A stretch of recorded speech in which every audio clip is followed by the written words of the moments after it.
तो दोस्तों आज हम जिस मिस्ट्री मूवी सीरीज को एक्सप्लेन करने वाले हैं उसका नाम है अंडर द डोम। ये अजीबोगरीब कहानी एक आम से शहर चेस्टर्स मिल की है, जहां अचानक ऐसे खौफनाक वाकयात रूनुमा होने लगे कि पूरा का पूरा शहर जहन्नम का मंजर पेश करने लगा। ये सब उस वक्त शुरू हुआ जब इन भयानक वाकयात को देखते हुए लोगों ने डिस्कवर किया कि कोई इनविजिबल स्ट्रॉन्ग ग्लास है जिसने इस शहर को पूरी दुनिया से अलग कर दिया है। ना कोई बाहर जा सकता और ना अंदर आ सकता है, और ये ग्लास किसी को नजर भी नहीं आता, इसलिए इससे टकराकर बहुत तबाही हो रही है। कहानी के शुरू में हम बारबी नामी लड़के को देखते हैं जो जंगल में किसी की लाश को दफना रहा है। लाश को देखकर लगता है कि उसे तशद्दुद करके मारा गया है और बारबी के माथे पर भी चोट है। तो ऐसा लगता है कि दोनों की फाइट हुई और मरने वाला आदमी मारा गया, इसलिए बारबी सिंजान शहर के जंगल में उसे दफनाने आया है। वो बॉडी को दफनाने के बाद अपनी गाड़ी में बैठकर वहां से निकलने लगता है, लेकिन आगे जाकर उसे शेरिफ की कार नजर आती है। वो घबरा जाता है, लेकिन शेरिफ उसे नहीं रोकता। लेकिन इसी दौरान उसका ध्यान रोड से हट गया था, तो जब वो आगे देखता है तो रोड पर बहुत सारी गायें थी। वो उन्हें बचाने के लिए कार रोड से उतार देता है और एक खेत में पहुंच जाता है। उसे चोट भी आई थी, लेकिन अब वो कार से उतरकर आगे पीछे देखने लगता है।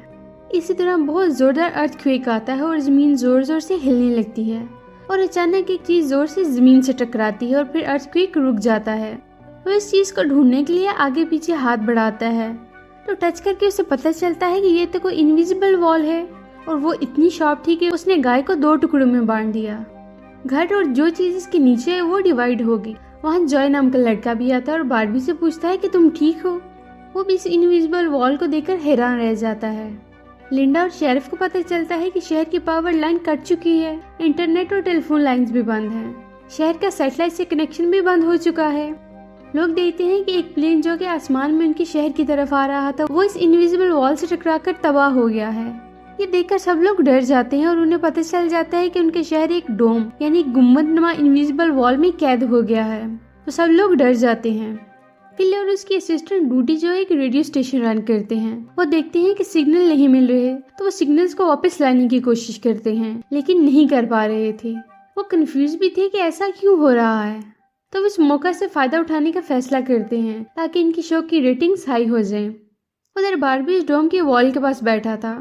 वो देखता है कि एक ट्रक इस तरफ रोड पर चलता आ रहा है। बारबी से रुकने का कहता है तो वो ब्रेक लगाकर रुक जाता है। बारबी ने उसे हादसे से बचा लिया था।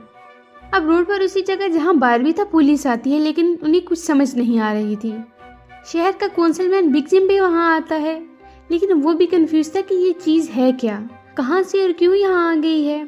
यहाँ हम देखते हैं कि शहर की तरफ आने वाले सभी रास्ते बंद कर दिए गए हैं, क्योंकि ये वॉल किसी को नजर नहीं आती, तो इस वजह से बहुत से हादसे हो रहे थे। अब हम जूनियर नाम के लड़के और एनजी को देखते हैं। एनजी नर्स है। जूनियर इसे प्यार का इजहार करता है, लेकिन एनजी जो कि जॉय की सिस्टर थी, वो कहती है कि मेरे दिल में ऐसी कोई फीलिंग्स नहीं है। तो जूनियर को गुस्सा आ जाता है। दोनों की बहस होती है, तो वो जूनियर को थप्पड़ मारकर वहाँ से चली जाती है। अब हमें एक फैमिली दिखाई जाती है। फैमिली में मदर कैरोलिन, एलिस और बेटी नोरी को देखते हैं। वो उसी टाउन में थे और कहीं जा रहे थे जो कि अब एक इनविजिबल डोम में कवर है, लेकिन उन्हें इस बात का नहीं पता था। अब हम चेस्टर्स मिल शहर के मशहूर इन्वेस्टिगेटर जर्नलिस्ट जूलिया को देखते हैं। जूलिया को एक औरत फोन करके बुलाती है। उसे सीक्रेट खबर देना चाहती थी। वो बताती है कि उसने इस वीक शहर के अंदर प्रोपीन से भरे 6 ट्रक्स को जाते देखा है। वो कहती है कि प्रोपीन जैसी खतरनाक फ्यूल का शहर के अंदर इतनी ज्यादा मिकदार में जाना किसी बड़े और खतरनाक प्लान का हिस्सा हो सकता है। शायद शहर के यूं दुनिया से कट जाने का इससे कोई ताल्लुक हो सकता है।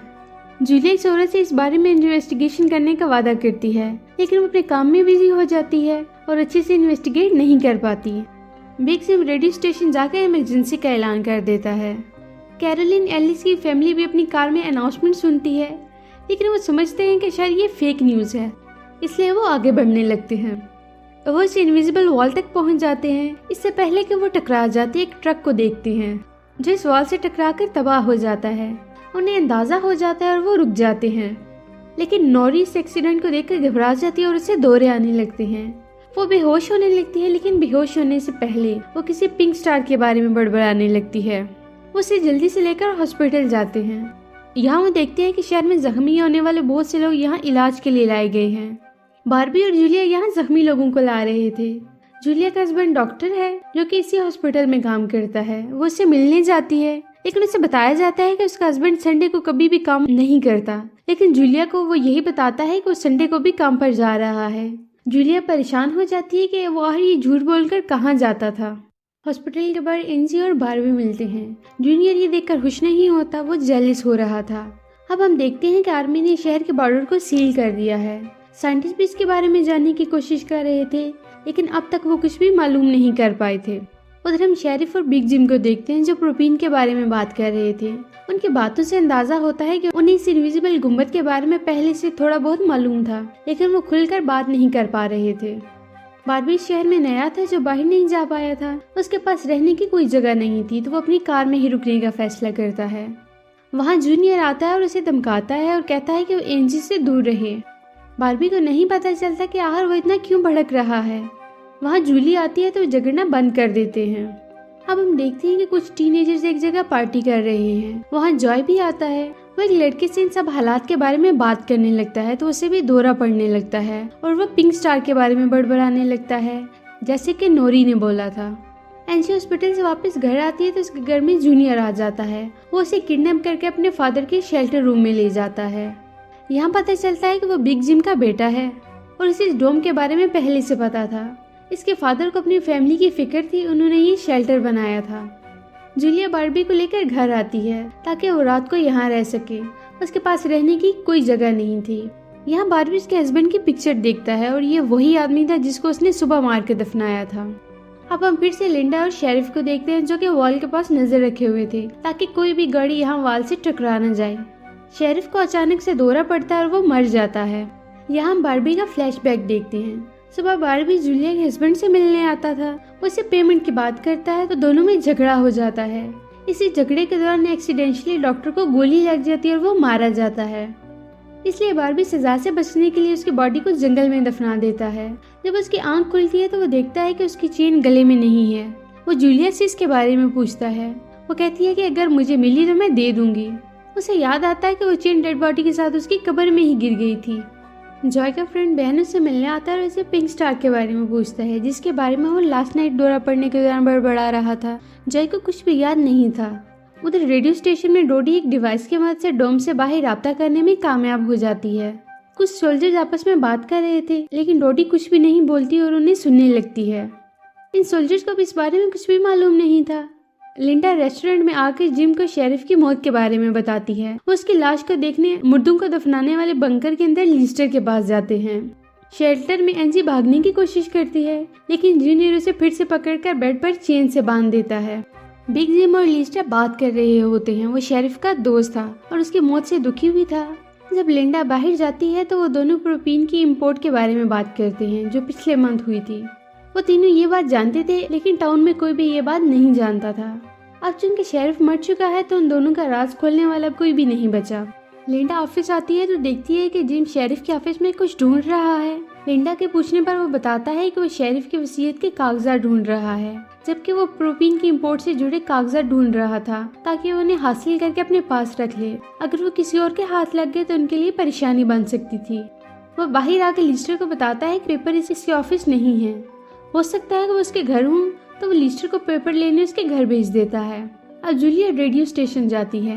वहाँ जाकर उसे पता चलता है कि डूडी डोम से बाहर पुलिस और आर्मी की बातें सुन सकती है।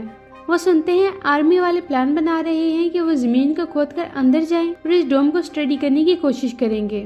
फिर वो रेडियो की मदद से टाउन के सब लोगों तक ये बात पहुंचा देती है कि किस तरह वो लोग इस डोम में कैद हो चुके हैं। ये बात सुनकर सब परेशान हो जाते हैं। जॉय और बेन बार्डर की तरह कुछ साइंटिस्ट को देखते हैं जो डोम के वाल के ऊपर पानी फेंककर चेक कर रहे हैं कि पानी का इस पर क्या असर होता है, लेकिन उन्हें कुछ ज्यादा समझ नहीं आ रहा था, इसलिए वो किसी नतीजे पर नहीं पहुंच पाते। जॉय देखता है कि ये डोम एक छलनी की तरह है, इसमें बहुत थोड़ा सा पानी इस तरफ आ रहा था। दूसरी तरफ बारबी अपनी गुमशुदा चेन ढूंढने जूलिया के हस्बैंड के कैबिन में जाता है। उसे वहाँ से अपना चेन मिल जाता है, लेकिन वहाँ जूनियर आ जाता है। उसकी सुई अभी तक एंजी पर अड़ी हुई थी। उससे पूछता है कि क्या तुम एंजी के साथ सोए थे। बारबी समझता है कि जूनियर ने उसे चेन उठाते देख लिया है, तो वो उसे ऐसे ही जाने नहीं दे सकता था। वो उसे मारने लगता है। उधर लिस्टर शेरिफ के घर घुस जाता है।